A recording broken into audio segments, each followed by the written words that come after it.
আল্লাহ যখন কাউকে ভালোবাসে তখন তার শরীরে 4টি নিশানা পাওয়া যায়, অর্থাৎ 4টি আলামত যদি আপনার শরীরে থাকে মনে করবেন আল্লাহ আপনাকে ভালোবাসে। 4টি নিশানা। 1 নাম্বার হচ্ছে যাদেরকে আল্লাহ তাআলা দ্বীনের সঠিক জ্ঞান দান করেন তাদেরকে আল্লাহ তাআলা মহব্বত করেন। নাম্বার 2, দ্বিতীয় নাম্বার হচ্ছে যারা বেশি বিপদে পড়ে আল্লাহ তাআলা তাদেরকে মহব্বত করেন। যার শরীরে দেখবেন একের পর এক বিপদ আসতেছে, অসুস্থতা আসতেছে, বারবার বিপদ, একের পর এক বিপদ, একটা বিপদ যাওয়ার পর পরে আরেকটা বিপদ আসতেছে, আপনি হতাশ হবেন না প্রিয় ভাই। আল্লাহ তাআলা আপনাকে ভালোবাসেন।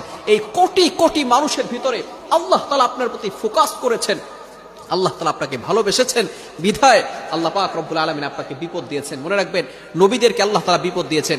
ইব্রাহিম আলাইহিস সালাম খলিলুল্লাহ এবং মিল্লাত আবিকুম ইব্রাহিম, যিনি সকল মুসলিম উম্মাহের সকল মুসলমানদের পিতা এবং সকল মুসলমানদের লিডার নেতা, সুতরাং ইব্রাহিম আলাইহিস সালামকে আল্লাহ তাআলা সবচেয়ে বেশি কষ্ট দিয়েছেন।